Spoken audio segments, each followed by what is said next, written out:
The marble is scorching, and Malik Carter is steps away from the scholarship booth that could save his family from eviction. He has one crumpled dollar in his pocket, bus fare home, and if he misses this chance, it's gone forever. Then the tomb guard sways. Tourists keep filming. No one moves. The sentinel's white glove trembles before he collapses onto stone baking in brutal heat. Security shouts, "Do not cross the line!" Malik's heart pounds. Cross it, and he risks arrest. Stay back, and a soldier lies helpless in the sun. The volunteer is waving. Last call. One choice. Malik vaults the rope and drops to his knees, pressing his last warm soda to the guard's neck. Cameras turn. Gasps rise. What Malik doesn't know is that this moment will bring uniforms to his door by morning. Before we go any further, comment where in the world you are watching from, and make sure to subscribe because tomorrow's story is one you don't want to miss. The pre-dawn darkness wrapped around the Carters' small apartment like a heavy blanket.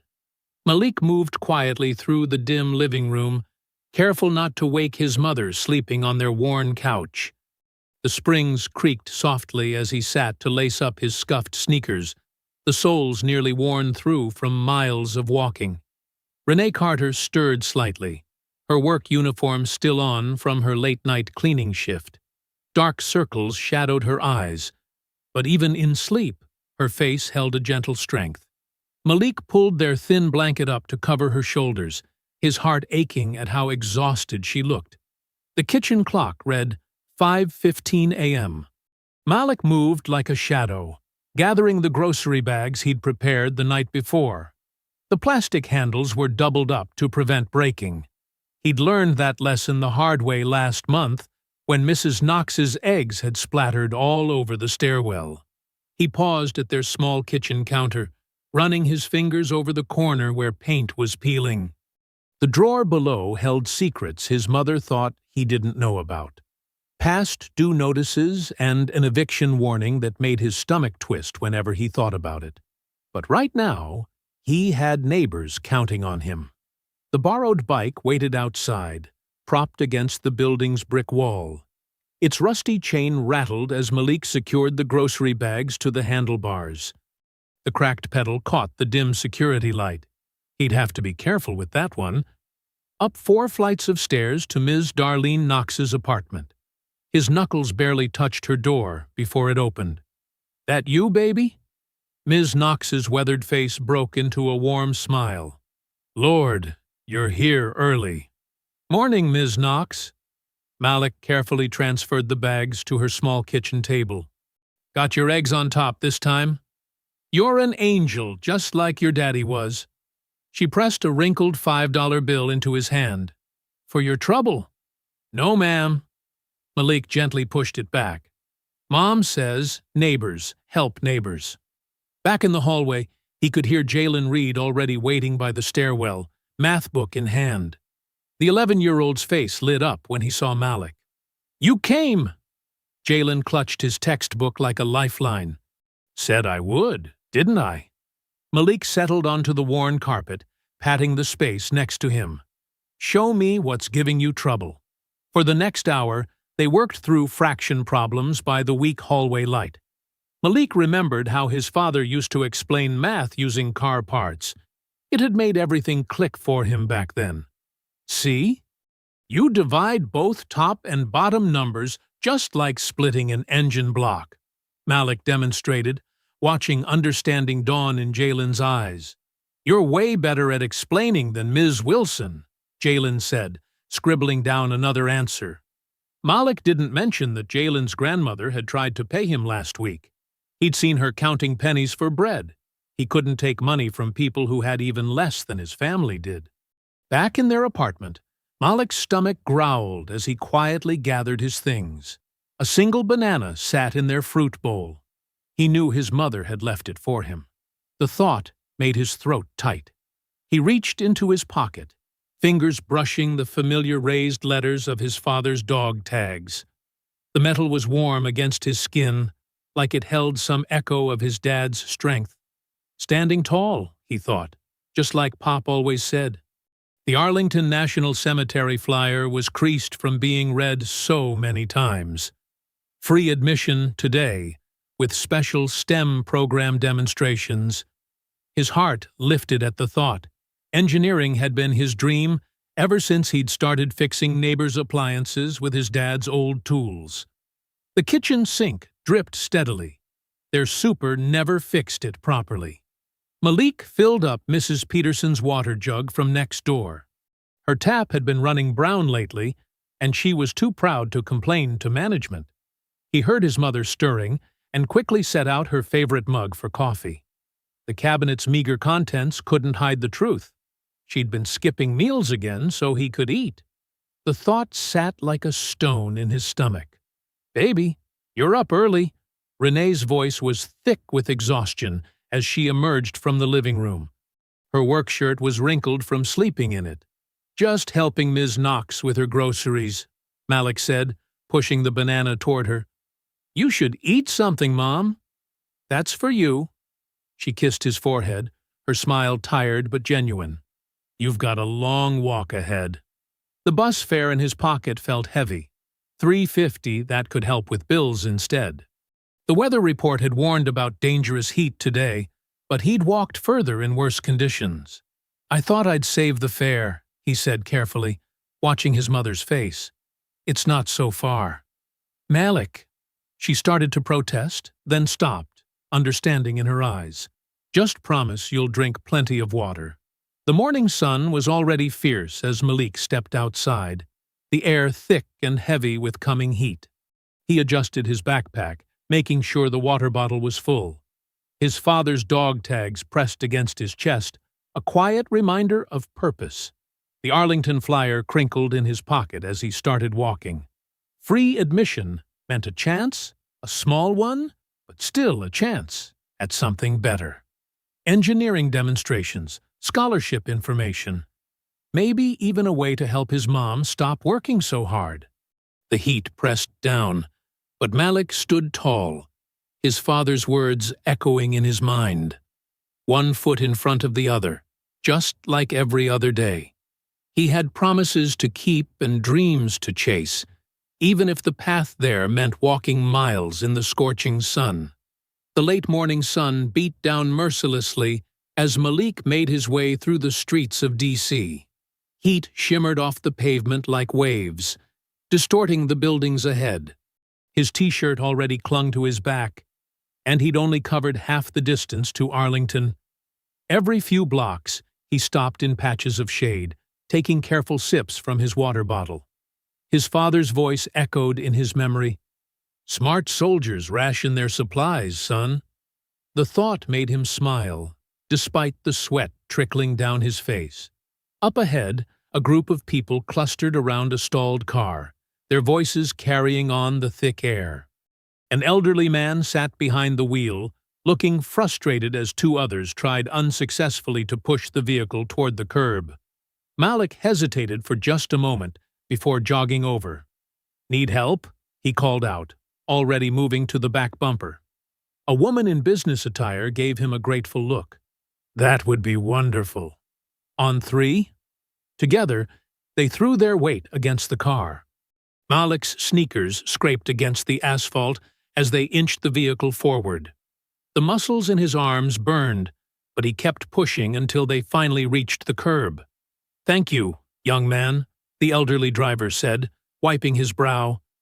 "That's real kindness in this heat." Malik nodded, catching his breath. "My dad was a mechanic."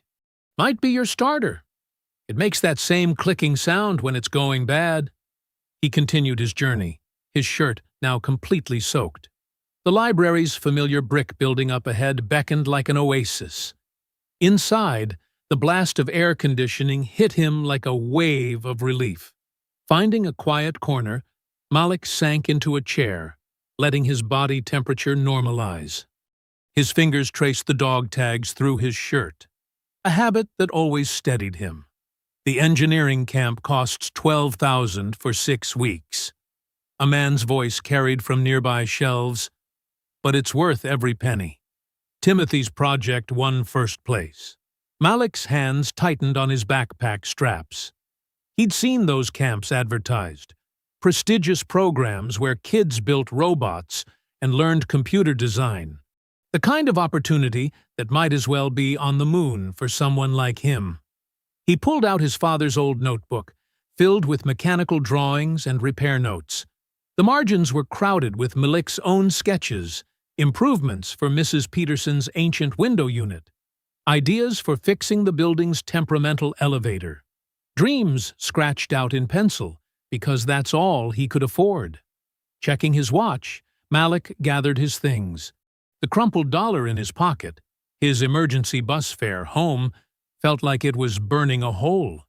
That same dollar could help with the utility bill his mother thought she'd hidden so well. At the metro station entrance, he paused. Commuters rushed past, swiping their cards without a second thought. Malik squared his shoulders and turned away. He could walk. They needed that dollar more. The afternoon sun was relentless as he finally approached Arlington's gates. The cemetery stretched before him, rows of white headstones standing at perfect attention against the green hills. The sight caught in his throat.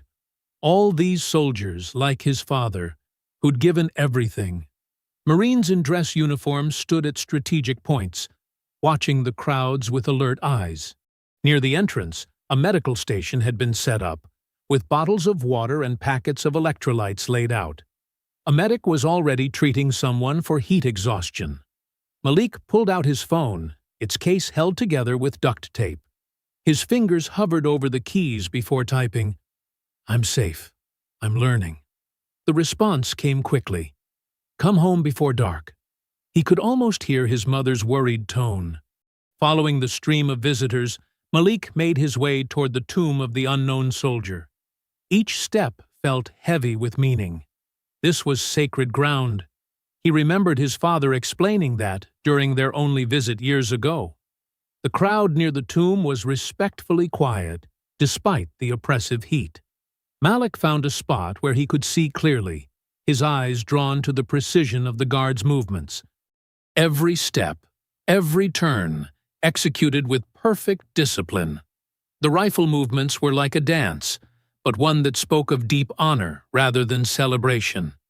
The guard's shoes gleamed despite the heat, each step falling exactly 21 paces apart. Malik watched, transfixed by the ceremony that had remained unchanged for generations. The dedication it took to maintain that level of precision, especially in this weather, was staggering. Sweat trickled down his back, but Malik barely noticed. His father had brought him here once, when he was very young. "This is what dedication looks like," Marcus Carter had said, his voice soft with respect. "This is what it means to stand for something bigger than yourself." Now, watching the guard's unwavering commitment, Malik understood more deeply what his father had meant. The heat didn't matter. The discomfort didn't matter.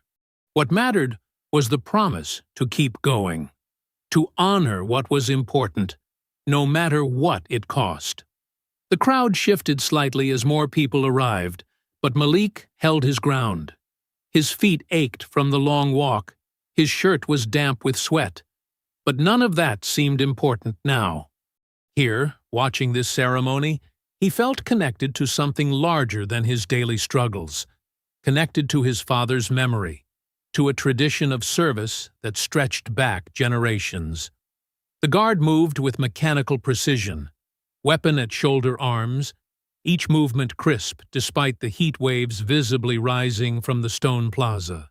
Malik stood perfectly still, absorbing every detail, understanding that he was witnessing something both timeless and precious. The changing of the guard drew everyone's attention.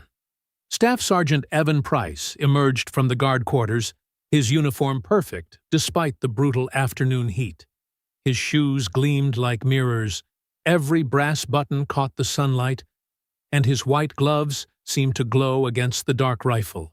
The crowd fell silent, phones lowered out of respect. Even the smallest children seemed to sense the gravity of the moment. Malik's hand found his father's dog tags, warm from being pressed against his chest all morning. 21 steps, turn. 21 steps back. Each movement was precise, rehearsed thousands of times until it became something beyond mere routine. Malik counted under his breath, just as he had when his father first taught him about this sacred ritual. The Sentinel's badge is the second rarest award in the military, his father had explained. These guards train for months just to earn the right to stand watch. The heat index display on a nearby medical station flashed. 100 Tuadu Digseferus. Malik wiped sweat from his eyes, wondering how the guard managed in that thick wool uniform. He noticed something then, the slightest tremor in Sergeant Price's white-gloved hand as he executed the rifle movement. Most people wouldn't catch it, but Malik had spent years watching his father work on engines, learning to spot the smallest details that might signal trouble. A voice cut through his concentration. Last call for the STEM scholarship orientation. Limited spaces available. Malik's heart jumped. The whole reason he'd made this journey, the chance at a future his mother desperately wanted for him. The booth was just across the plaza, maybe 50 yards away. He should go. Now. But he couldn't take his eyes off Sergeant Price. Another tremor, more pronounced this time. The guard's next turn wasn't quite as crisp. Malik recognized the signs of heat stress from his first aid training at school. Training he'd taken because his mother couldn't afford a doctor if he got hurt. 21 steps, Malik whispered, watching intently. 20. Price faltered slightly. 9. The guard's next turn was unsteady. A murmur went through the crowd. Malik saw Price's chest heaving slightly beneath his uniform, a uniform designed for ceremony, not for 100-degree heat. The scholarship booth coordinator's voice carried across the plaza again. Final 5 minutes for registration.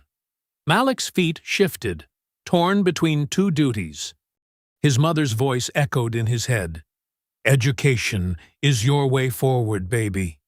But his father's voice was there too. We take care of our own. Before he could decide, the choice was made for him. Sergeant Price swayed once, then crumpled to the stone plaza. Gasps rippled through the crowd. Security personnel rushed forward, shouting about protocols and civilian restrictions. Tourists backed away, phones raised to record the scene. The scholarship coordinator's voice faded as people hurried toward the commotion. Malik didn't think. He moved. The rope barrier caught at his waist as he vaulted over it, but he barely felt it. His worn sneakers hit the sun-baked stone, and even through the rubber soles, he could feel the heat. When his knees touched the plaza to reach the fallen guard, it was like kneeling on hot coals. Sir? Can you hear me? Malik's voice was steady, just like when he helped Mrs. Peterson during her dizzy spells. He could hear people shouting at him to move back, but the words seemed distant. The guard's face was flushed deep red, his breathing shallow. Malik yanked off his own t-shirt, ignoring the sun burning his bare shoulders, and held it up to shade Price's face. With his other hand, he pulled out his half-melted soda, the one luxury he'd allowed himself for the long walk home. Security was getting closer. Step away from the Sentinel immediately. Instead, Malik unscrewed the soda cap with his teeth, pulled his handkerchief from his back pocket, and poured the cool liquid onto the cloth. He pressed it gently to Price's neck, right where his father had shown him the pulse points were. Need a medic here, Malik's voice carried across the plaza, stronger than he'd ever heard it. He's got heat exhaustion, maybe worse. The guard's eyes fluttered. His lips moved, trying to speak, but Malik shook his head. Stay still, sir. Help's coming. Just focus on breathing. Sirens wailed in the distance, growing closer. Malik kept the shirt steady, shielding Price's face while maintaining pressure with the cool cloth. His knees were burning on the hot stone, but he didn't move. His father had taught him that sometimes pain was the price of doing what's right. A shadow fell over them both. Malik glanced up to see a Marine officer looming over him, face stern beneath his cover. A hand gripped Malik's shoulder, ready to pull him away, then stopped. The officer's eyes had locked onto something. Malik followed his gaze to where his father's dog tags had fallen forward, dangling in the space between them. The metal caught the sunlight, making the engraved name clear. Carter, Marcus A. The officer's grip on Malik's shoulder changed, but he didn't pull away. Instead, he knelt down beside them, his voice carrying command without anger. "Tell me about these dog tags, son." Malik kept his makeshift shade steady, even as his arm trembled from the strain. His voice came out clear and respectful, just as his father had taught him. "They belonged to my father, sir. He was a mechanic with the 3rd Battalion. He always said, 'We look after our own.'" The wail of the approaching ambulance grew louder. More Marines had appeared, forming a protective circle around them. The crowd pressed against the barriers, phones raised, whispering and pointing. But Malik's focus remained on the fallen guard, keeping that shirt raised against the merciless sun, the cool cloth pressed to overheated skin. His chance at the scholarship was surely gone now. His mother would be disappointed, maybe even angry. But as he knelt there on the burning stone, his father's dog tags catching the light, Malik knew with absolute certainty that he'd made the choice his father would have wanted. The medics swarmed around Sergeant Price, their movements swift and practiced. Malik stayed where he was, his knees screaming from the hot stone until someone gently touched his shoulder. He looked up to find a female Marine officer kneeling beside him, her insignia marking her as a major. "I'm Major Torres," she said, her voice calm but authoritative. "Can you tell me what happened?" Malik's throat felt dry. He watched as the medics worked on Sergeant Price, attaching monitors and starting an IV. "I saw him getting unsteady during his walk. Then he collapsed. I had to help." Major Torres studied him carefully, her eyes moving from his bare shoulders to his discarded shirt, still damp from being used as shade. "You crossed a restricted area to help a tomb guard. That's a serious breach of protocol." Malik's heart pounded. He'd known there would be consequences, but hearing it stated so officially made his stomach clench. "Yes, ma'am. I understand." Instead of continuing with what Malik assumed would be his punishment, Major Torres asked softly, "What's your father's name?" The question caught him off guard. Malik's hand automatically went to the dog tags still hanging outside his undershirt. "Marcus Carter, ma'am. He was an Army mechanic." Something shifted in Major Torres's expression. She reached for the dog tags, handling them with unexpected reverence. "Marcus Carter," she repeated, her voice carrying a note of recognition. "3rd Battalion?" "Yes, ma'am. I remember him." Major Torres's professional demeanor softened slightly. "He kept our convoy running during a sandstorm outside Kandahar. Worked for 36 hours straight to get 5 vehicles back in service." Malik felt his chest tighten. People rarely spoke about his father's service. He never talked much about it. The quiet ones rarely do. Major Torres gestured to 2 Marines nearby. "Let's get you somewhere cooler. We need to talk about what happened here." They helped Malik to his feet. His knees buckled slightly. The skin was angry red from the hot stone, and blisters were already forming. Behind the barrier, a woman with a press badge filmed everything, her camera steady and professional. The name on her credential read, Tasha Wynn. As they led him to a shaded area, Malik caught glimpses of her footage playing back on her camera's screen. Himself vaulting the barrier, taking off his shoes before kneeling on the blazing stone, using his shirt as a sun shield. The images looked surreal, like they'd happened to someone else. Major Torres sat across from him in the shade, her posture straight, but not unkind. "What you did today broke several protocols. The tomb of the unknown soldier is one of our most sacred sites, and the rules exist for a reason. Malik nodded, bracing himself. However, she continued, intent matters. You didn't cross that line for attention or disruption. You saw someone in trouble and acted to help, at considerable cost to yourself. She glanced at his blistered knees. That says something about your character. A medic approached with an ice pack and some gauze, but Major Torres waved them away. Get him properly treated in a moment. First, she pulled out a small notebook. I need your contact information. Full name, address, phone number. Malik's hands shook slightly as he recited the details. Each piece of information felt like another weight being added to whatever punishment awaited him. Go home and get those knees treated properly, Major Torres said when she finished writing. You'll be hearing from us. Yes, ma'am. Malik stood carefully, wincing at the pain. Is Sergeant Price going to be okay? The medics say he'll recover fully. She gave him a considering look. You should be proud of what you did today, even if it wasn't by the book. Malik gathered his few belongings, his phone, his father's tags, his worn shoes. The scholarship booth caught his eye across the plaza. People were already packing up the displays and folding the tables. His heart sank as he watched his chance at a better future disappear. The bus ride home was long and uncomfortable. His knees throbbed with every bump and turn. He'd used his last dollar for the fare, and his phone battery was nearly dead. The air conditioning on the bus barely worked, leaving everyone sweaty and irritable. When he finally made it back to the apartment, Renee was waiting. She took one look at his blistered knees and bare chest and pulled him inside. What happened to you? Her voice carried equal parts concern and fear, the fear of a single mother who couldn't afford hospital bills.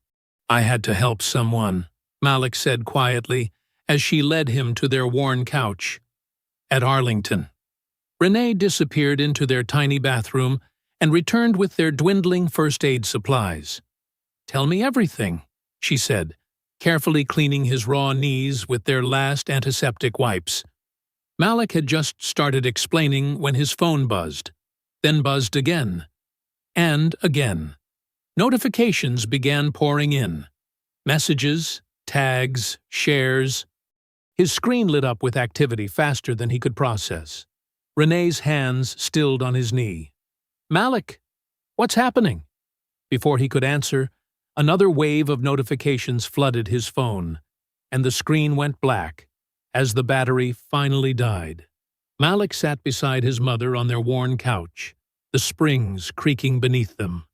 The glow from Renee's phone cast blue shadows across their faces as they watched the video for what felt like the 100th time. Tasha Wynn's footage was steady and clear, capturing the exact moment Malik had vaulted over the rope barrier to help the fallen guard. Look at the comments coming in, Renee whispered, her finger trembling as she scrolled. The notifications kept piling up faster than they could read them. Hero kid at Arlington, one comment read. Who raised this young man? Respect, said another. But then, complete disrespect for protocol. Should be charged.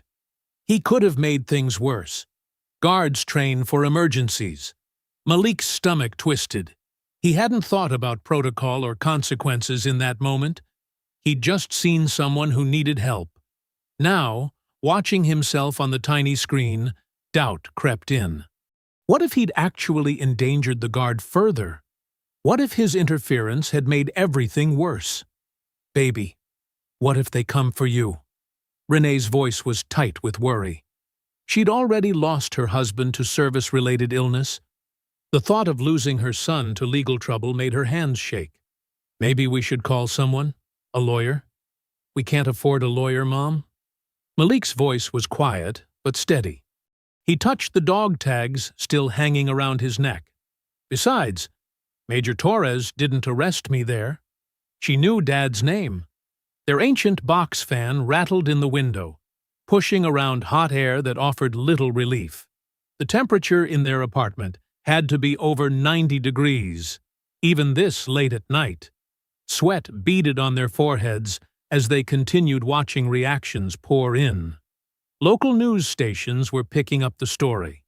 Malik's phone had died hours ago, but Renee's kept buzzing with alerts.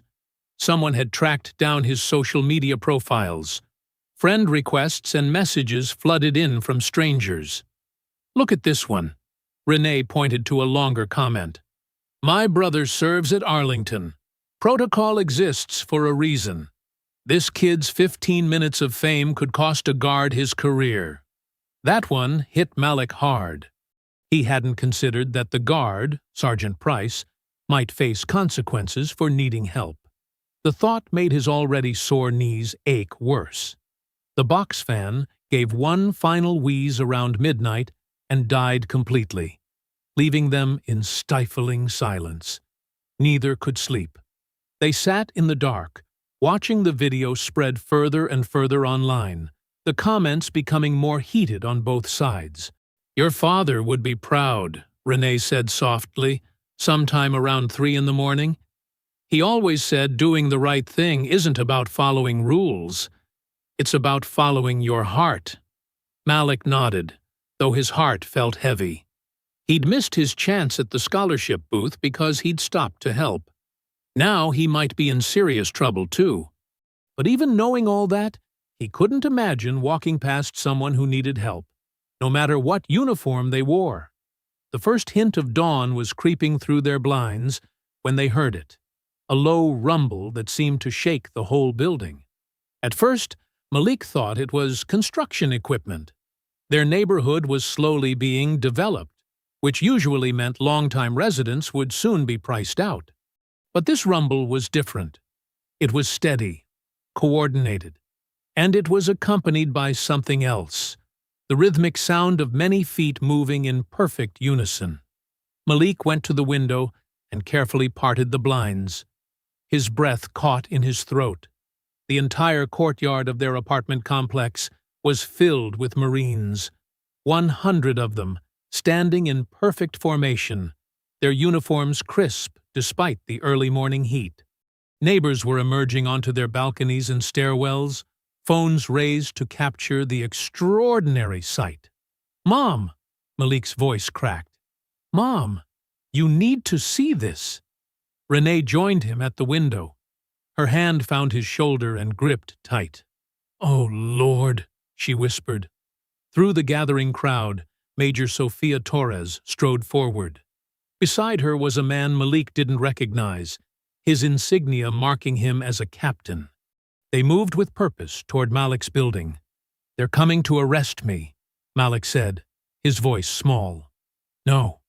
Renee straightened her shoulders, though her hand trembled on Malik's arm. "We face whatever comes together." A knock at their door made them both jump. When they opened it, Major Torres and Captain Harlow stood in their narrow hallway, their presence making the space seem even smaller. "Mrs. Carter," Major Torres addressed Renee with quiet respect. "We apologize for the early hour. I'm Major Sofia Torres, and this is Captain Jonah Harlow. May we come in?" Renee nodded, stepping back to let them enter.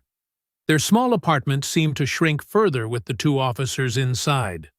"We're not here to cause trouble," Major Torres said, noting their obvious anxiety. "We're here because your son's actions yesterday reached someone very important, and because the name Marcus Carter still carries weight with people who remember true service and honor."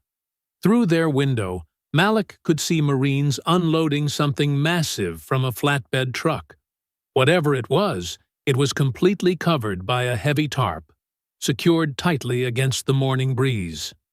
Major Torres met his eyes directly. "This is only the beginning," she said. Outside, the sun climbed higher in the sky. The tarp snapped in the growing heat as Malik stood frozen, surrounded by stunned neighbors watching from every vantage point, and 100 United States Marines standing at perfect attention in his courtyard.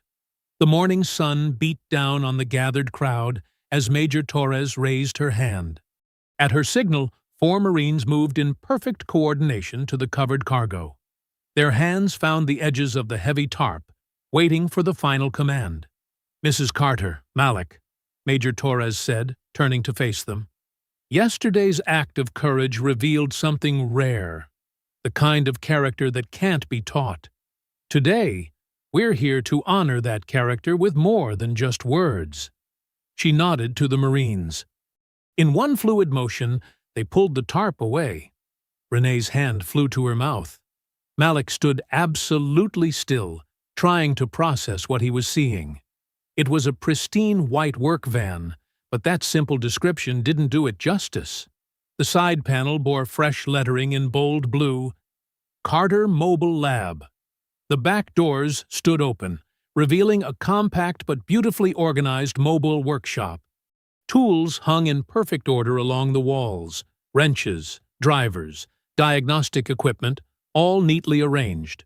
A small workbench was bolted to one side, with a laptop station mounted above it. Solar panels on the roof connected to a battery system tucked beneath the bench. "Everything is industrial grade," Captain Harlow explained, stepping forward. "The safety equipment meets all OSHA standards. The computers loaded with engineering and design software. There's even a 3D printer secured in that cabinet." Malik moved closer, drawn to the van like it was magnetic. His fingers brushed the fresh paint, tracing the letters of his family name. Behind him, he heard his mother's breath catch in a sob. "This isn't charity," Major Torres said quietly to Renee.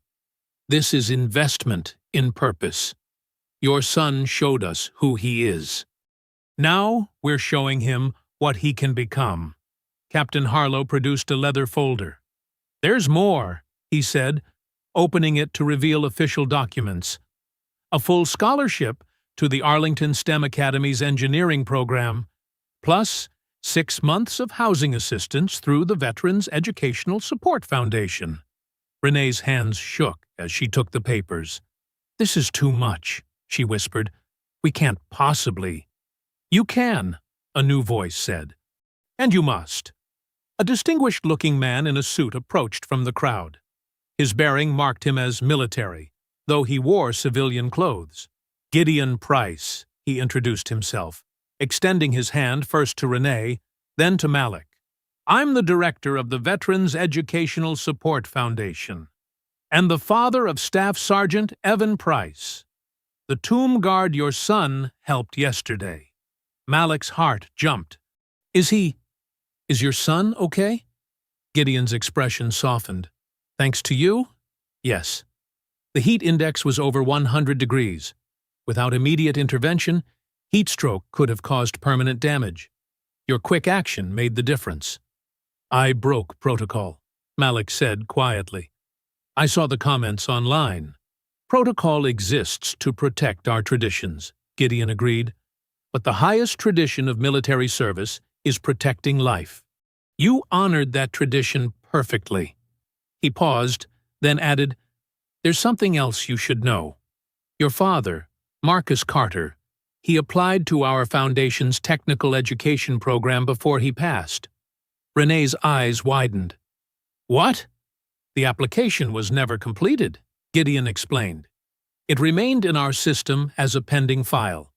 Just a name, until yesterday. When Major Torres recognized it, everything connected. Your father's service record, his technical expertise, his dream of education for his family, and now his son, showing the same character in a moment of crisis." Malik felt dizzy. The morning heat pressed in around him, but he barely noticed.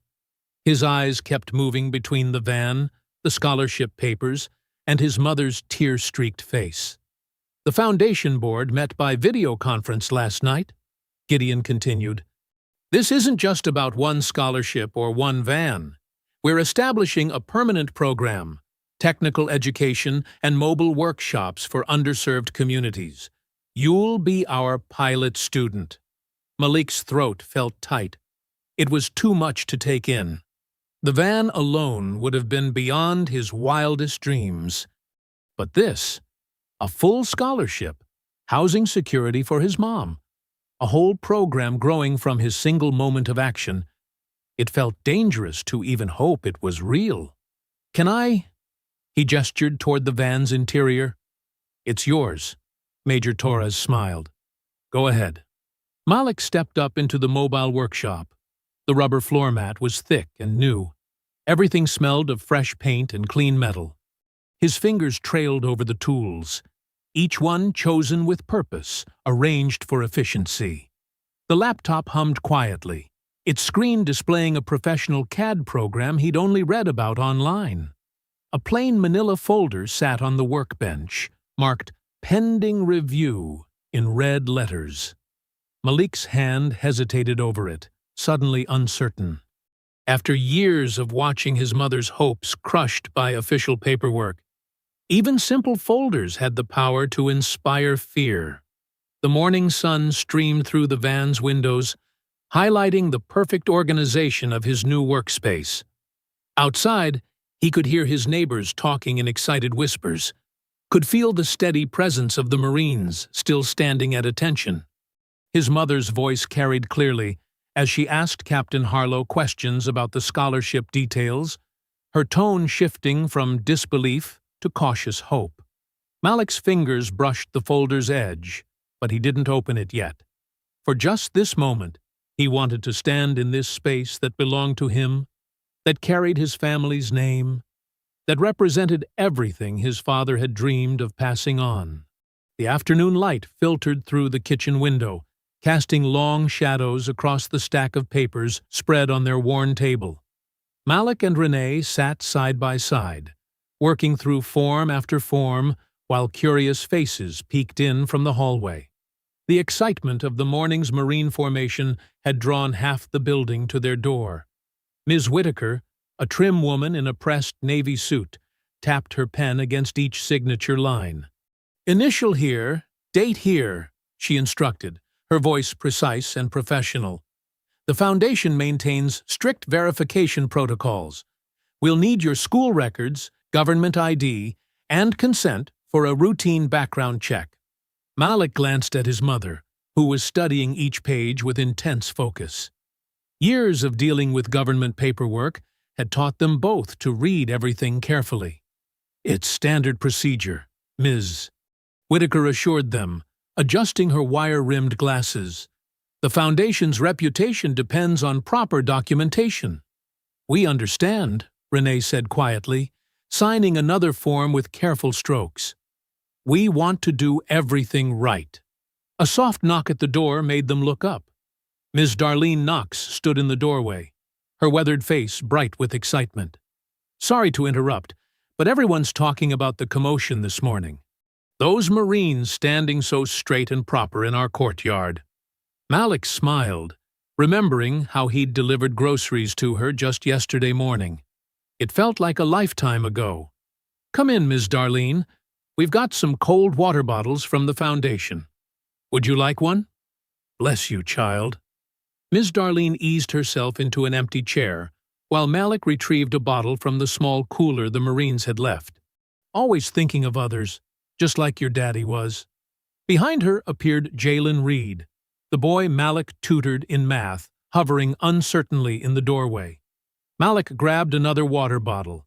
"Hey, buddy, come check this out." He pulled out his phone to show Jalen pictures of the mobile lab's interior. Jalen's eyes went wide.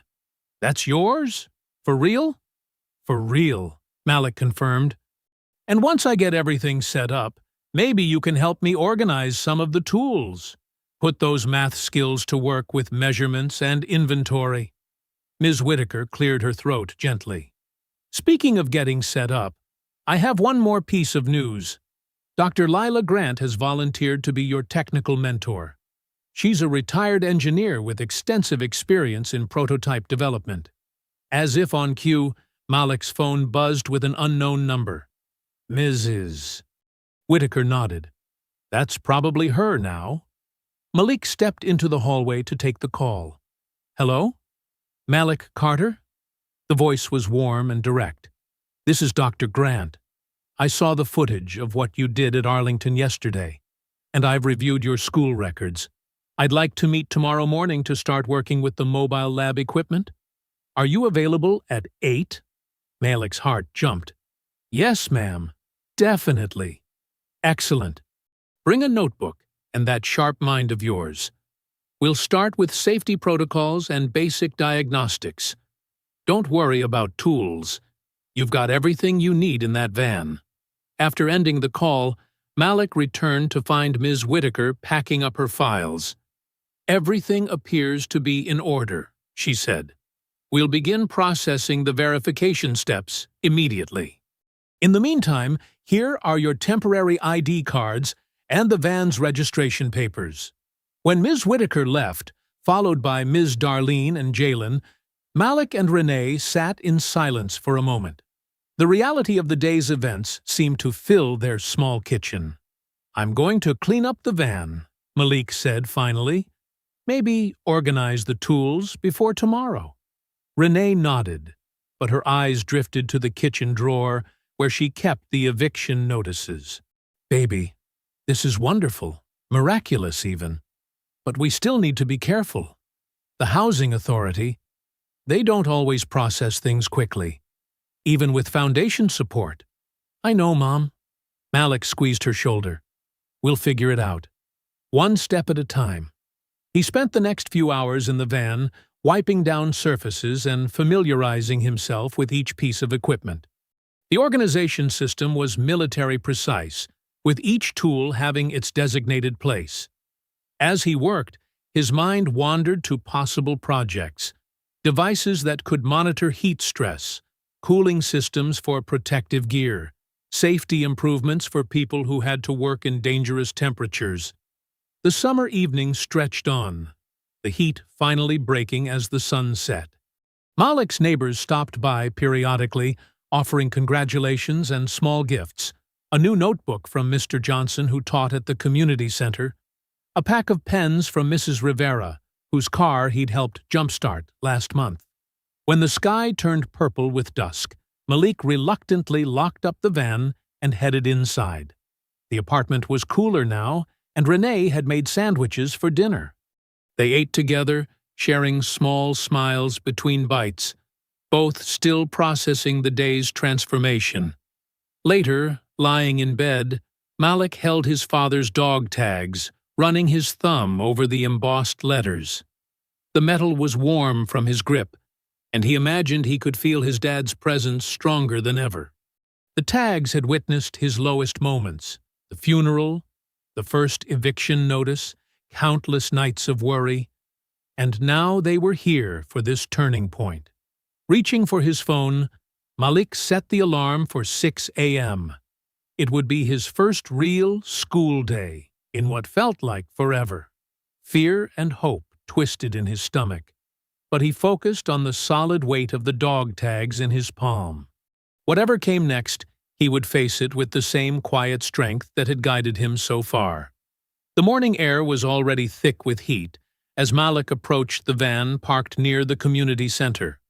Dr. Lila Grant stood waiting, her silver hair pulled back in a neat bun, wearing practical khakis and a crisp blue work shirt with rolled-up sleeves. "Right on time," she said, checking her watch. "That's a good start." Her smile was warm but professional as she extended her hand. "Let's get to work." Inside the van, Dr. Grant didn't waste time with small talk.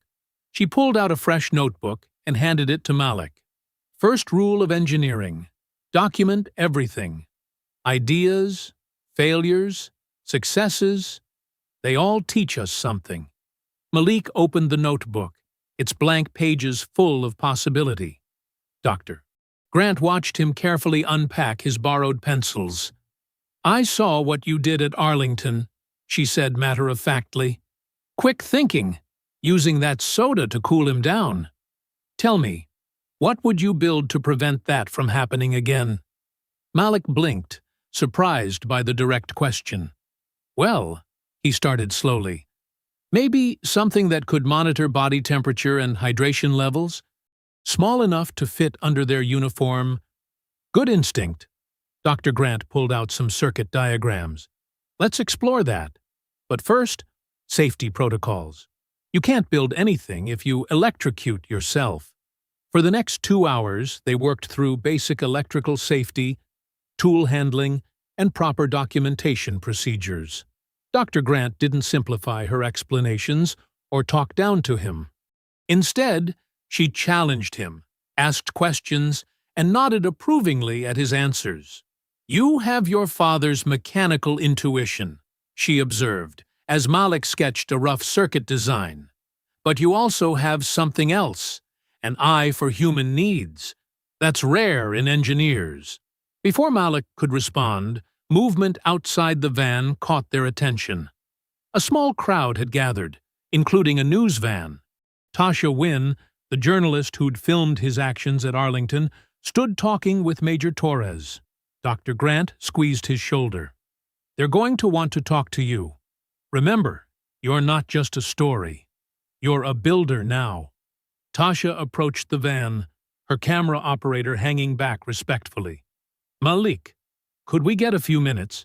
People want to know more about you, about your father's service, about this amazing opportunity."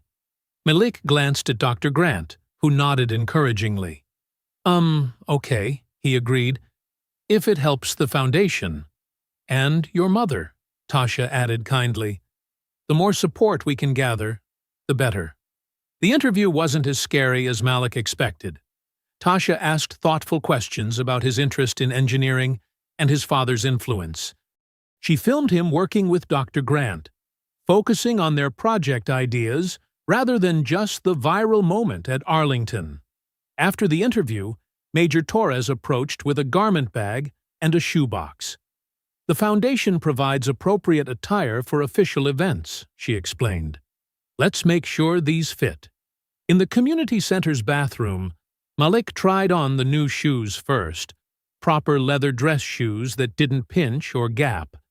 The suit was simple but well made, dark blue with a crisp white shirt. Looking in the mirror, he barely recognized himself. When he emerged, Renee was there. She must have gotten Torres's message. She covered her mouth at the sight of him, tears welling up in her eyes. "Mom, don't cry," Malik said, but his own voice was thick with emotion. "My handsome boy," she whispered, straightening his collar. "Your daddy would be so proud." "Doctor." Grant cleared her throat. "Mrs. Carter, would you like to see what your son's been working on? He's got quite a promising design started." As they showed Renee the sketches and explained the heat monitor concept, Malik's phone buzzed. The caller ID read Gideon Price Foundation. "Hello?"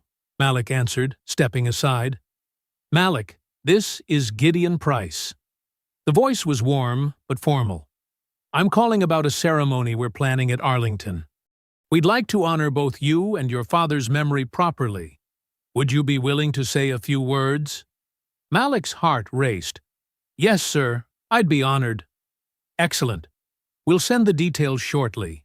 And Malik, my son Evan asked me to tell you personally. Thank you." The call ended, and Malik stood still for a moment, processing. When he shared the news, Renee hugged him tight, and Dr. Grant smiled proudly. They worked until late afternoon, breaking only for the sandwiches Torres brought them. As they packed up, Dr. Grant handed Malik a small tablet. "For research and design work. It's loaded with basic CAD software. Study the tutorials tonight." On the bus ride home, Malik scrolled through news coverage on his phone. Most stories were positive, but some comments made his stomach clench. A popular conservative commentator had posted, "Protocol exists for a reason. This boy endangered a national symbol with his reckless behavior." The apartment was filled with the smell of rice and beans when they arrived home, Renee's celebration dinner. While she cooked, Malik sat at their small table, practicing his speech in a low voice. "To honor isn't just about following rules," he whispered, testing the words. "Sometimes it's about following your heart." Renee stirred the beans, humming softly, a sound Malik hadn't heard in months. The evening light caught the metal of his father's dog tags, now hanging proudly around his neck rather than hidden in his pocket. His tablet chimed with a message from Dr. Grant. "Tomorrow, 8 a.m. sharp. Bring your ideas." The future felt solid now, like something he could actually hold on to. For the first time in years, both mother and son allowed themselves to believe that tomorrow might indeed be brighter than today. Malik's phone buzzed at 6:45 a.m., pulling him from sleep.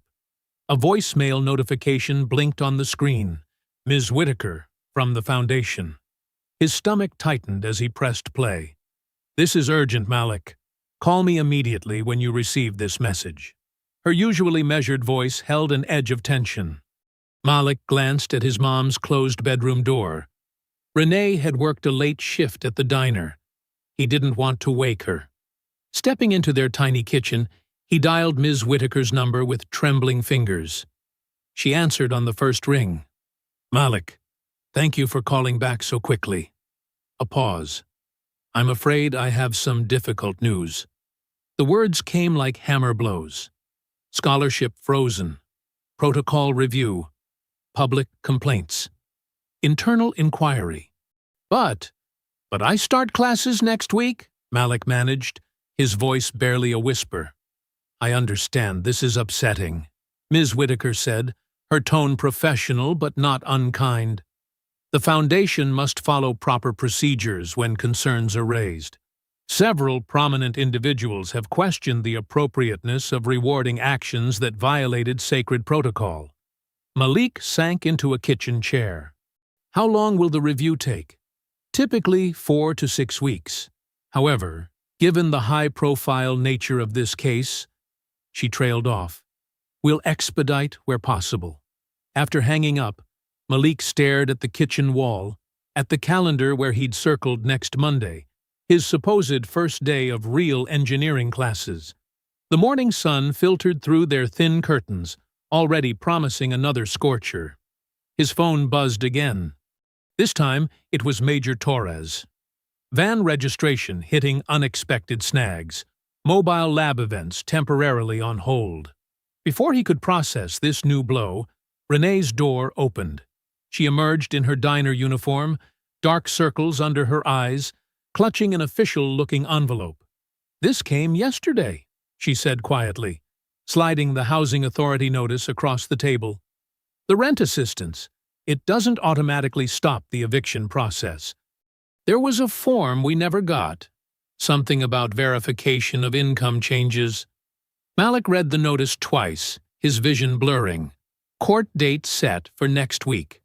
All their hopes from the past few days seemed to crumble like sand.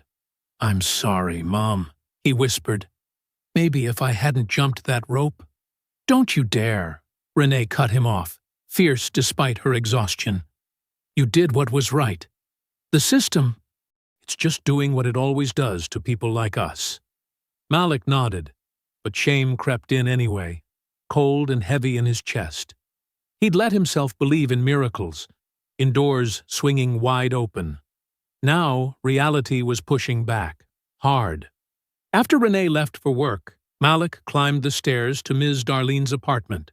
She answered his knock with one look at his face and pulled him inside. "Sit," she ordered, pouring him a glass of water. "Tell me." He spilled it all out. The frozen scholarship, the van problems, the eviction threat. Ms. Darlene listened, her weathered hands folded in her lap. "Let me tell you something about systems," she said finally. "They don't move for people like us unless somebody pushes. And pushing ain't pretty. It ain't comfortable. But sometimes it's all we got." "How do I push?" Malik asked. "Same way you help that guard. With your heart first, but your head too. Get organized, get loud, but do it smart." Malik pulled out his phone and texted Tasha Wynn. "Need help correcting some misinformation. Can we talk?" Her response came quickly. "My office, 2 p.m. Next, he called Dr. Grant. "I need advice about documentation," he said when she answered. "Everything's falling apart." "Meet me at the library in an hour," she replied. "Bring every piece of paper you have." The next several hours passed in a blur. Dr. Grant helped him organize a proper documentation file, his father's service records, the original Foundation application, school transcripts, Witness statements from Arlington.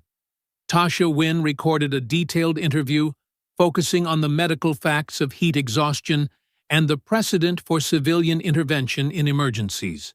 By late afternoon, Malik stood on the courthouse steps, clutching a thick folder of papers. The heat pressed down like a heavy blanket, making his new dress shirt stick to his back. The building loomed above him, all stone and authority, making him feel small and powerless. Inside his folder, housing assistance appeals, scholarship documentation, proof of his father's foundation connection, letters of support from Dr. Grant and Major Torres. Everything organized, labeled, copied in triplicate. A group of tourists passed by, some pointing at the courthouse architecture. Malik remembered being just another invisible kid on these streets days ago. Now his face was on the news, his actions debated by strangers, his future tangled in red tape. He thought of his father's dog tags, now hanging safely at home. Marcus Carter had fought systems too: military bureaucracy, VA paperwork, the slow grind of trying to build something better for his family. He hadn't won every battle, but he'd never stopped pushing. The courthouse doors stood open, pumping out cold air into the sweltering day. Malik checked his watch. Still 30 minutes until his appointment with the Housing Authority clerk. His knees felt weak, his throat dry. But Ms. Darlene was right. Systems don't move unless somebody pushes. He gripped his folder tighter and climbed the first step. The hallway's overhead light buzzed and flickered, casting uncertain shadows across the worn carpet where Malik and Renee sat. 2 duffel bags rested against the wall, packed with essentials, just in case, as Renee had said with forced calm. Their apartment door stood ajar behind them, the evening heat seeping out into the marginally cooler corridor. Malik's laptop balanced on his knees, screen brightness turned low to save battery. Each refresh brought new daggers. Kid probably planned the whole thing. Show me the money trail. Disrespected sacred ground for attention. Renee leaned against his shoulder, pretending not to look at the screen. Her work uniform was wrinkled from a double shift, name tag slightly crooked.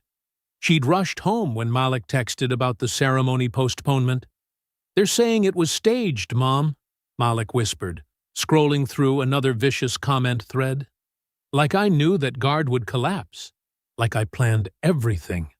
"People who weren't there don't know anything," Renee said firmly, but her hands twisted anxiously in her lap. Malik's phone buzzed. A text from Dr. Grant. "News about Evan. Call when you can." He stepped away from Renee, moving toward the stairwell for privacy. Dr. Grant answered immediately. "I heard through Foundation contacts," she said without preamble. "They're pressuring Evan to take early retirement, calling the fainting incident a sign of weakness incompatible with the honor guard position." The words hit Malik like physical blows. But he collapsed because of the heat. Anyone would have. Doesn't matter to them. Image is everything. A guard who faints, even once, even in extreme conditions. She paused. They're building a case that he showed poor judgment in coming to duty that day. Malik slid down the wall, concrete rough against his back. "This is my fault. If I hadn't jumped in, maybe they would have handled it quietly. Maybe." "Don't go down that road," Dr. Grant interrupted. "You acted to save a life. That's never wrong." But after hanging up, the guilt settled heavy in Malik's chest. He'd wanted to help, to honor his father's legacy of service. Instead, he might have destroyed another soldier's career. When he returned to their hallway spot, a new email waited in his inbox. Subject line, "Proposed Resolution," from a Foundation intermediary he'd never met. The message was carefully worded. A public statement from Malik, admitting he had acted rashly and without proper respect for protocol. The Foundation would distance itself officially, but ensure his funding continued through private channels. Evan's retirement would be classified as voluntary, preserving his honor. Everyone saved face. A clean solution, the email concluded. Renee read over his shoulder, her breath catching. Baby, maybe we should consider it. We need that scholarship. We need somewhere to live. Malik stared at the screen until the words blurred. The solution was simple, really. Say he was wrong. Say he acted without thinking. Let them protect their image. Get his future back.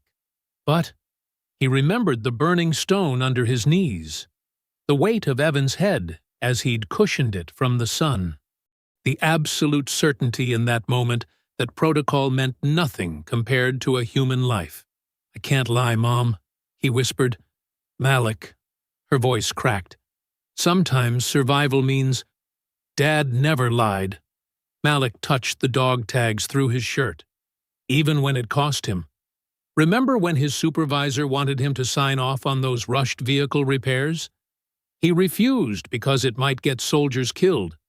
Lost his promotion chance. And we struggled for months after, Renee said softly. But he slept at night. Malik closed the laptop. He knew who he was. Standing slowly, muscles stiff from sitting on the floor, Malik walked to the van parked in the lot below. The Carter Mobile Lab lettering gleamed faintly in the security lights. Inside, he settled at the small desk station, opened his laptop again, and created a new document. His fingers hovered over the keys. What could he say that would matter against the weight of tradition and protocol? How could he defend his choice without seeming disrespectful? The van's interior still smelled of new upholstery and fresh paint. Somewhere in the darkness outside, crickets chirped, a familiar summer sound that reminded him of nights sitting with his dad on their old apartment's fire escape, talking about engines and honor and doing what's right. Malik touched the dog tags again. Dad, help me stand tall. He began to type. My name is Malik Carter. I am 14 years old. Last week, I broke protocol at Arlington National Cemetery by crossing a barrier to help a fallen tomb guard. I did this not out of disrespect, but because in that moment, saving a life mattered more than any rule. The words came slowly but surely, each one weighed and considered. No anger, no bitterness, just truth. Outside, Renee watched from their hallway perch, her face illuminated by her phone as she scrolled through more hateful comments. She'd lived through enough hard times to know how systems could grind down hope, how doing right didn't always mean winning. But in the van's soft interior light, her son's silhouette remained straight-backed and determined, fingers moving steadily across the keys, choosing integrity over rescue.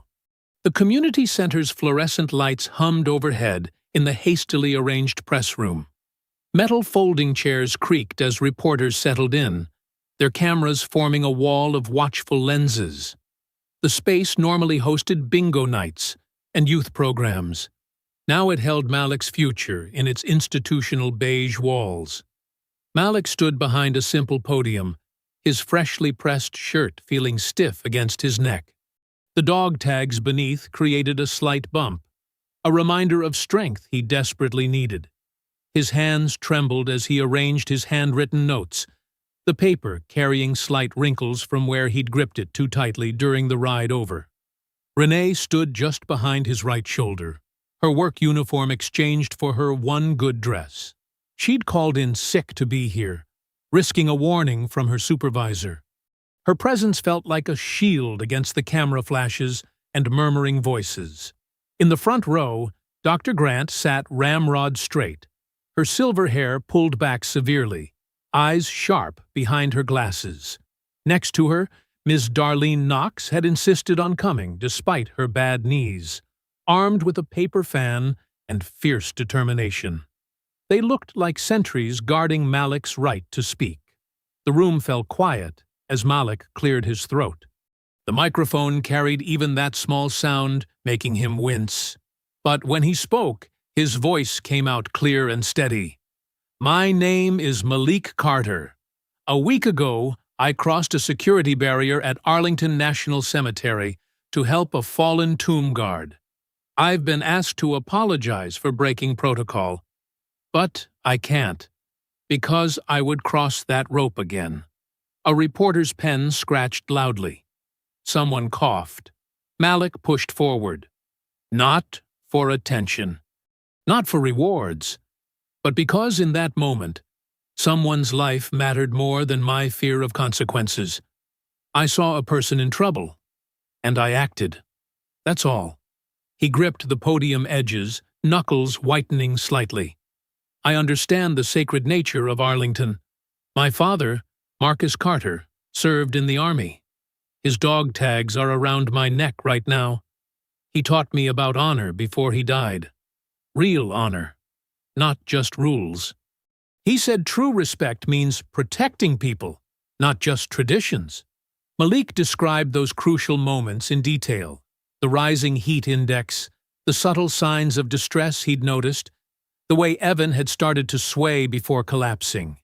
He explained basic heat illness symptoms with terms Dr. Grant had helped him research, showing this wasn't reckless impulse but informed concern. I removed my shoes before kneeling because the stone was burning hot. That wasn't disrespect. It was acknowledging how dangerous the conditions were. I used my shirt as shade and my last soda to cool his neck, because those were the only resources I had. I called for medics clearly, and stayed still to avoid causing further harm. His voice grew stronger as he continued, I've seen comments saying I staged this for money or fame. But think about it. How could anyone plan for a guard to collapse? How could a 14-year-old kid orchestrate something involving the Marines and a Veterans Foundation? The truth is simpler. I saw someone in trouble, and I helped. That's all. Tasha Wynn raised her hand, her expression thoughtful. Malik, aren't you afraid? Your scholarship is frozen. Your housing situation is uncertain. You could lose everything. Do you regret acting? The question hung in the air. Malik felt Renee's hand brush his shoulder, supporting, not directing. I'm terrified, he admitted quietly, but I'm more scared of becoming someone who only helps when it's convenient. Someone who walks past suffering because it might cost too much to stop. My dad never turned away from people in need. Neither will I. He straightened his shoulders, channeling his father's military bearing. I respect Staff Sergeant Price's service deeply. I respect the Marines and the Foundation. I won't blame anyone for following their protocols or protecting their institutions, but I also won't pretend I was wrong to help another human being in crisis. Sometimes being honorable means accepting consequences for doing what's right. The room had grown very still. Even the camera shutters seemed quieter. My mom works 2 jobs, Malik continued. We struggle with bills. That scholarship meant everything to us. But if helping someone means losing it, he touched the dog tags through his shirt. Then I'll find another way forward, because that's what Carter men do. We stand tall, even when it costs us. The questions afterward came rapid fire. Malik answered each one directly, without defensiveness or blame. When asked about his future plans, he spoke about his work with Dr.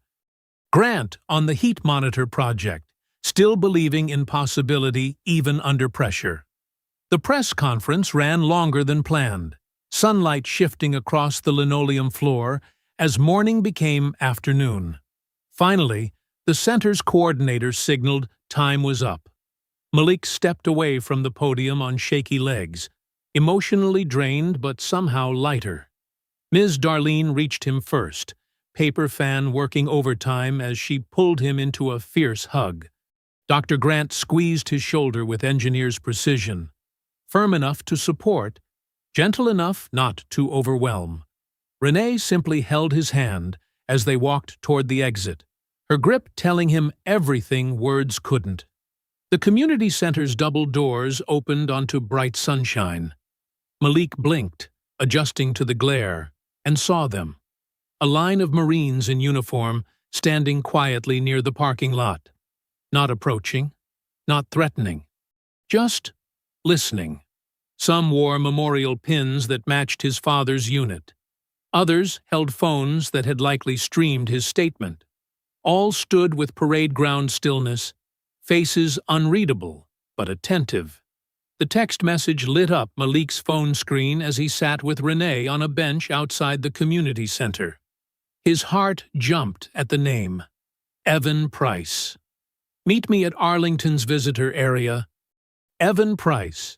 Malik showed the message to his mother, who pressed her lips together in concern.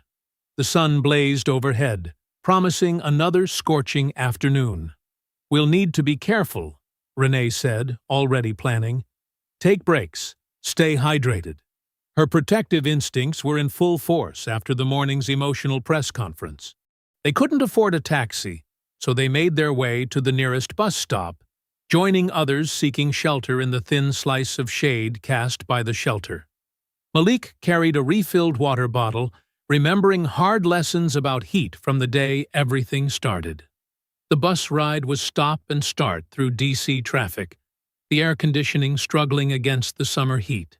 Renee dozed briefly, exhausted from standing through the press conference. Malik watched the city scroll past, wondering what Evan wanted to say that couldn't be shared over the phone. They changed buses once, waiting 20 minutes at a transfer point.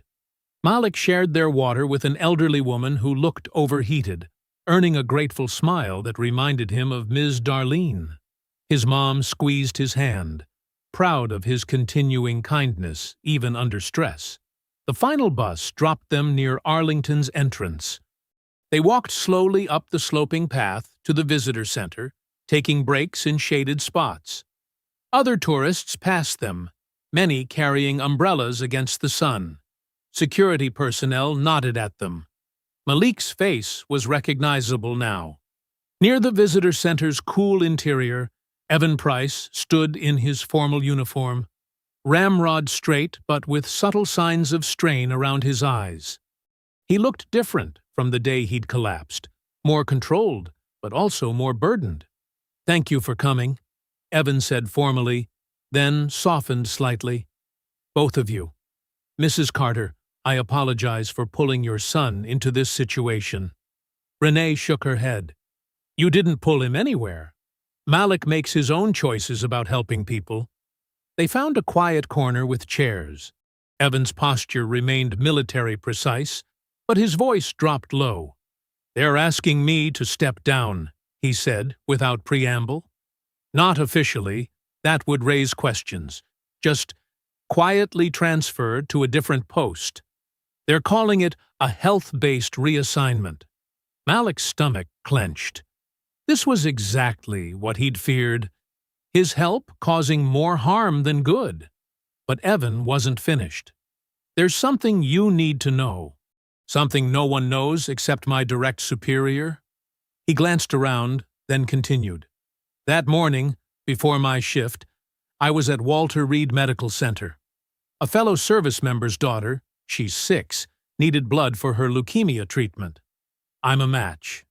Understanding dawned on Malik's face. "That's why you were dehydrated." Evan nodded. "The donation guidelines say to wait 24 hours before strenuous activity, but they were short-staffed, and I didn't want to leave my post uncovered. I thought I could push through." A ghost of a smile touched his lips. "Turns out I'm not invincible." "You were trying to help someone," Malik said softly. "Just like my dad would have done." "Exactly. I didn't collapse from weakness. I collapsed from choosing to serve in more ways than one. Just like you chose to help me despite the consequences." Evan leaned forward. "That's why I asked you here. I want to speak publicly about what really happened, but I need your permission." "My permission?" Malik blinked in surprise. Going public means exposing private medical details. It means challenging leadership's narrative. It could affect your situation with the foundation. Evan's expression was serious. "I won't do it without your agreement." Before Malik could respond, footsteps approached. Major Sofia Torres appeared, her face showing the strain of divided loyalties. "I thought I might find you both here," she said quietly. She took in their serious expressions. "I assume Staff Sergeant Price has explained the situation?" Evan stood at attention. "Yes, ma'am." Torres gestured for him to sit. "At ease, Sergeant. This conversation needs to happen as people, not ranks." She turned to Malik and Renee. "The system is designed to protect traditions and protocols. Sometimes that means it struggles to recognize when humanity should take precedence." "What's the right thing to do?" Malik asked, genuine in his uncertainty. Torres's expression softened.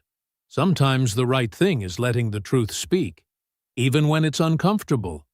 If you both choose to share your story, the real story, I'll make sure you're heard fairly." Malik looked at his mother, who nodded slightly. Then he turned to Evan. "You risked yourself to help a sick child. I crossed a line to help you. Maybe people need to know that rules and honor aren't always the same thing." "It won't be easy," Torres warned. "There will be resistance." "Nothing worth doing ever is," Renee said quietly, echoing one of Marcus's favorite sayings. The late afternoon sun slanted through Arlington's trees as they walked toward the memorial grounds where news crews were already gathering. Evan and Malik moved side by side, the tomb guard and the boy who helped him, about to share a story of sacrifice that went deeper than protocol. Torres walked slightly behind them, her presence both protection and witness. Renee followed, watching her son stand tall like his father taught him, preparing to face another moment of truth. The sun dipped behind Arlington's trees as camera crews set up their equipment in the designated media area. Tasha Wynn directed her team with quiet efficiency, positioning lights to combat the growing shadows. The late evening brought blessed relief from the day's heat, though humidity still clung to everyone's skin. Malik stood slightly apart from the gathering crowd, watching technicians adjust microphones and check audio levels. His mother's hand rested on his shoulder, steady and warm. The past hour's conversation with Evan still echoed in his mind. The truth about the blood donation, the sick child, the choice between duty and compassion. Major Torres spoke quietly with Arlington's public affairs officer, smoothing the way for this unplanned press event. A few curious tourists lingered at the edges, phones raised to capture whatever was about to unfold. Dr. Grant had arrived after hearing about the gathering, positioning herself protectively near Malik and Renee. 2 minutes, Tasha called out, adjusting her blazer despite the warmth. Her face showed the focused energy of someone who knew a crucial story was about to break. Evan Price stepped forward in his formal uniform, every crease perfect, every button gleaming. But there was something different in his bearing now. Not just military precision, but a deeper kind of strength. He looked directly into the primary camera as Tasha raised her hand to signal the start of recording. "My name is Staff Sergeant Evan Price," he began, his voice clear and steady. "I serve as a sentinel at the tomb of the unknown soldier. 3 days ago, I collapsed during my watch duty. What followed has led to controversy surrounding the actions of Malik Carter, who broke protocol to help me." He paused, squared his shoulders, and continued. "Tonight, I'm here to share the full truth of what happened that morning. At Oro 600 hours, I was at Walter Reed Medical Center. A fellow service member's 6-year-old daughter needed a specific blood type for her ongoing leukemia treatment. I'm a match. I chose to donate, knowing the medical guidelines recommend 24 hours of rest afterward." Murmurs rippled through the gathered crowd. Malik noticed several phones lowering as people leaned in to listen more closely. "I made the decision to report for my scheduled watch despite this. We were short-staffed, and I believed I could manage." A hint of emotion crept into Evan's controlled tone. "I was wrong. The combination of blood donation, extreme heat, and the physical demands of the watch led to my collapse. And that's when Malik Carter acted.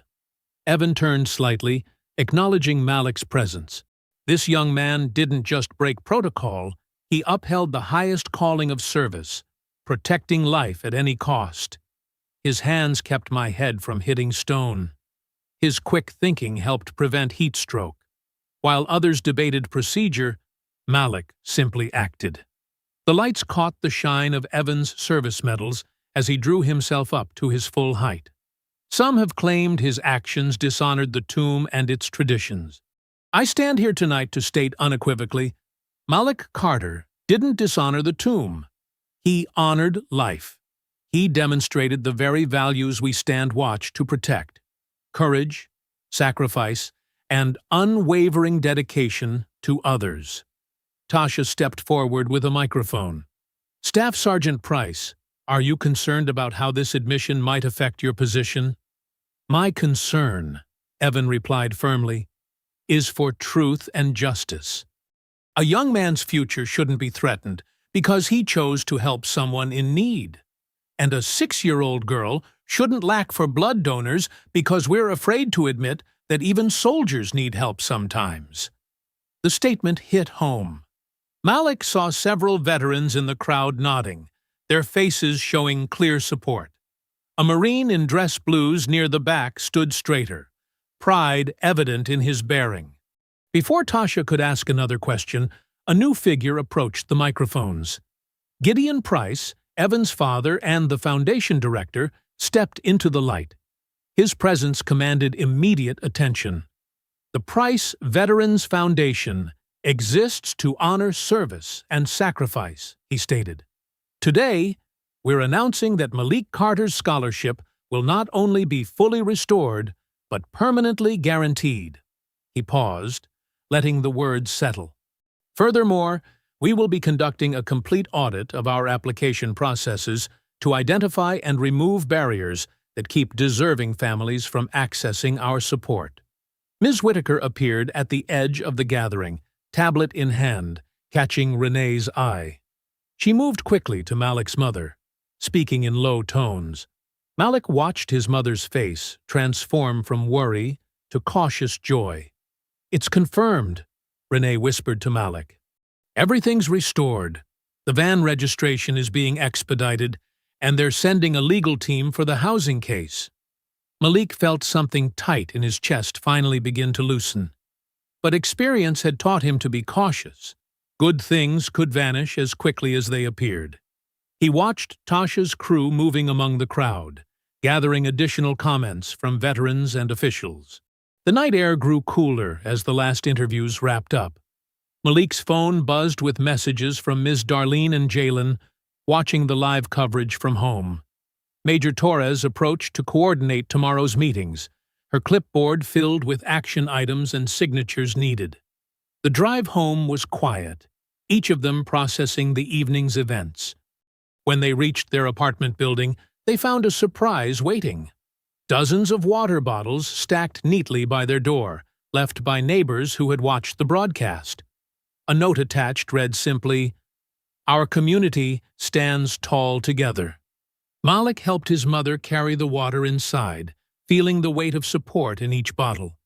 Through their window, he could see more neighbors gathering in the courtyard, their pride in their community's hero rising like a quiet tide. The fluorescent lights of the courthouse hallway cast harsh shadows as Malik sat beside his mother on a wooden bench, both dressed in their best clothes. 2 mornings had passed since Evan's public statement, but the anxiety of this moment felt just as intense as any press conference. Mrs. Elena Rodriguez, the Foundation's attorney, reviewed documents from her leather briefcase, her reading glasses perched on her nose. "Remember," she said quietly, "let me do the talking. We have everything documented." Malik nodded, watching other families shuffle past with their own worries etched on their faces. The marble floors amplified every footstep, every whispered conversation. Renee gripped her son's hand, her other hand clutching a manila folder containing 2 years' worth of rent receipts. Carter versus Metropolitan Housing Authority. called the clerk from the doorway. They filed into the hearing room, which felt smaller than Malik had imagined. The Housing Authority representative sat at one table, surrounded by stacks of papers. Ms. Rodriguez guided Malik and Renee to the opposite table, her movements precise and confident. The hearing officer, a woman with steel-gray hair and reading glasses on a chain, studied the file before her. "I understand there's new documentation regarding Form 23B?" "Yes, Your Honor." Ms. Rodriguez stood. "I have here proof that the form in question was actually submitted 3 times by Ms. Carter. The office's own date stamps show it was misplaced in their system, not missing due to tenant negligence." She approached the bench with copies, each highlight marked in neon yellow. The Housing Authority representative leaned forward, frowning at his own records. "Furthermore, Ms. Rodriguez continued, I've filed the corrected paperwork this morning, along with verification of the rent assistance program now in place." She produced another set of documents. "The Price Veterans Foundation guarantees 6 months of payments, with an option to extend based on need." The hearing officer studied the papers carefully, while Malik held his breath. Renee's hand trembled in his. "These appear to be in order," the officer finally said. "Given the evidence of administrative error and the guaranteed payment program, I'm halting the eviction process." She stamped several papers with firm authority. "Case dismissed." Renee's knees buckled slightly. Malik steadied her as tears welled in her eyes. Ms. Rodriguez gathered their documents with a small, satisfied smile. Outside the courthouse, the summer air felt lighter somehow. Renee hugged Ms. Rodriguez, whispering thank yous. The attorney simply patted her shoulder. "Get some rest," she advised. "The hard part's over." By early afternoon, Malik stood in the mobile lab with Dr. Grant, carefully soldering the final connection on their heat monitor prototype. The van's interior felt like a real workshop now, with tools organized on magnetic strips and a small fan circulating air through the open doors. "Careful with that joint," Dr. Grant advised, her eyes sharp behind safety glasses. "We want this to last."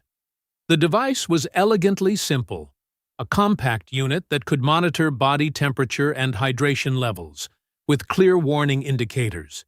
They'd designed it to be sturdy enough for ceremonial gear, but unobtrusive enough to maintain dignity. "Try the test sequence," Dr. Grant suggested. Malik pressed the activation button. Green lights blinked in sequence, then settled into a steady monitoring pattern. The display showed clear readings that anyone could understand at a glance. "It works," he breathed, hardly daring to believe it. "Of course it works," Dr. Grant smiled. "You built it right." A shadow fell across the van's entrance. Major Torres stood there in her formal uniform, clipboard in hand as always. But today, her usual serious expression held a hint of satisfaction. "Good news," she announced, stepping into the van. "The Sentinel Review Board met this morning. Staff Sergeant Price will retain his position. Moreover, he's been appointed to lead a new Safety Protocols Committee for ceremonial units." She glanced at the prototype in Malik's hands. "I understand they'll be very interested in testing that device." Before Malik could respond, another figure appeared at the van's entrance, Gideon Price himself, looking surprisingly informal in shirt sleeves despite the heat. "Is this a good time?" he asked, though his tone suggested he already knew the answer. He climbed into the van, examining the workshop setup with approval. The Foundation Board met early this morning. "We've made some decisions I wanted to share in person." He pulled out a chair from the small workspace, settling in with deliberate care. "The Marcus Carter Scholarship will become an annual award," he announced. "Full funding for 5 students each year from underserved communities who demonstrate the kind of character your father embodied. And that you've shown us, Malik." Malik stared at him, the prototype forgotten in his hands. His father's name would live on, not in grief, but in opportunity for others. The thought made his chest tight. "The first class will be selected this fall," Gideon continued. "We'd like you to serve on the Student Advisory Committee, if you're willing." That evening, Malik stood in front of his bedroom mirror, adjusting his suit jacket with steady hands. Tomorrow's rescheduled ceremony felt different now. Not a weight of expectations, but a celebration of promises kept and new beginnings. The jacket fit perfectly, no longer feeling like borrowed dignity. In the reflection, he saw his father's eyes looking back at him. He touched the dog tags beneath his shirt, their familiar weight a reminder of how far they'd come. From the kitchen, he could hear his mother humming as she prepared dinner, a sound he hadn't heard in years. The air conditioning hummed quietly, keeping the apartment comfortable despite the summer heat outside. The morning air felt different at Arlington, cooler, gentler, as if nature itself had decided to be kind. American flags rippled in a soft breeze against a pearl-gray sky. The metal folding chairs arranged before the podium gradually filled with guests, while service members stood at attention nearby, their uniforms crisp and precise. Malik adjusted his tie for the 100th time, standing slightly apart from the small group gathered behind the stage. His mother, Renee, wore a simple blue dress they'd found at a second-hand store, but she carried herself like royalty. Dr. Grant had traded her usual work clothes for a tailored pantsuit, her silver hair neatly styled. Major Torres stood ramrod straight in her dress uniform, while Evan Price and his father Gideon conversed quietly nearby. 2 minutes, a coordinator whispered, checking her clipboard. Malik slipped his hand into his pocket, touching the familiar ridges of his father's dog tags. He'd polished them last night until they gleamed. The other pocket held his carefully folded speech, though he'd memorized every word. "You ready?" Renee asked softly, smoothing an imaginary wrinkle from his sleeve. "Yes, ma'am," Malik replied, the formal response making her smile. The ceremony began with military precision. Presentation of colors, national anthem, invocation. Malik watched it all through a slight haze of unreality, as if he were simultaneously present and floating above the scene. When Gideon Price approached the podium to introduce him, Malik took a deep breath and straightened his shoulders. "Ladies and gentlemen," Gideon's voice carried clearly across the gathering, "please welcome Malik Carter." The walk to the podium felt endless and instant at once. Malik gripped the wooden edges, looking out at the sea of faces. He spotted Ms. Darlene and Jalen in the third row, next to some of his neighbors. Tasha Wynn sat with her camera crew near the front, but for once, her presence didn't make him nervous. "My father, Marcus Carter," Malik began, his voice steady, "was a man who fixed things others had given up on. He could coax life back into engines that seemed dead. He could spot the one loose wire in a maze of circuits. But more than machines, he fixed hope." Malik described watching his father work late into the night, helping neighbors with broken-down cars so they could make it to work the next day.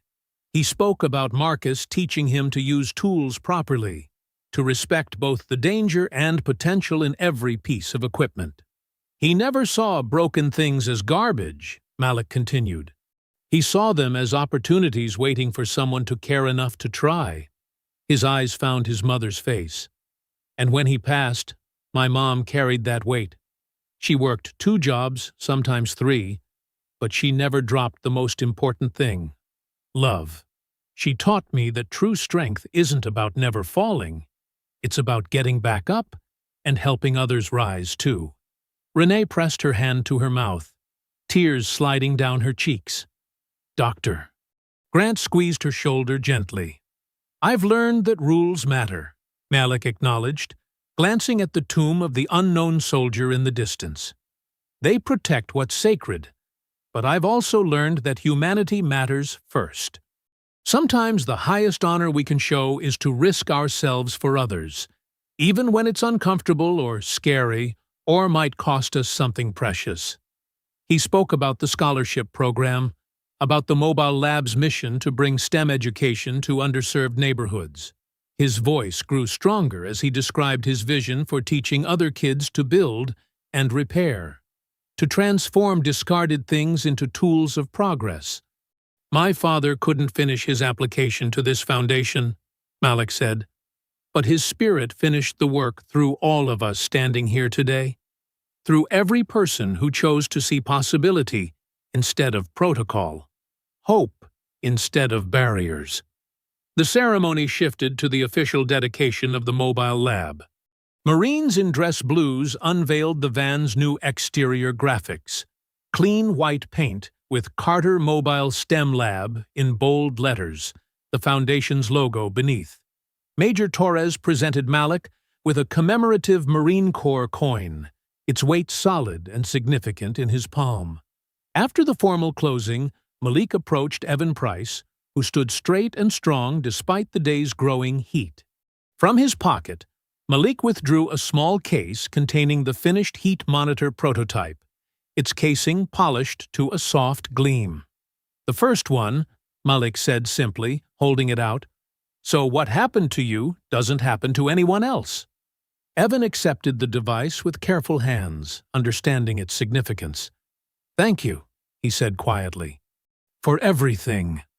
As the crowd began to disperse, Malik noticed a small boy standing near the rope line, staring at the tomb guards with undisguised wonder. The child's clothes were worn but clean, and his expression mirrored what Malik had felt that first day, awe mixed with longing. A display of souvenir booklets sat on a nearby table, but the boy only looked at them wistfully. Malik approached the table, paid for a booklet, and walked over to the child. Kneeling down to meet the boy's eyes, he held out the glossy publication. "Here," he said gently. "This is for you." The boy's eyes widened. "Really? Really?" Malik smiled. "Stand tall, okay?" Later that afternoon, Malik parked the mobile lab outside a neighborhood elementary school. The sun had softened to amber, casting long shadows across the playground, where a group of children waited with barely contained excitement. Dr. Grant stood ready at the interior workbench, safety goggles and instruction sheets prepared. Malik took a deep breath, savoring the moment. Then he walked to the back of the van and opened the doors wide, revealing the organized tools and learning stations within. The children's faces lit up with possibility, just as his once had. I hope you enjoyed that story. Please like the video and subscribe so that you do not miss out on the next one. In the meantime, I have handpicked 2 stories for you that I think you will enjoy. Have a great day.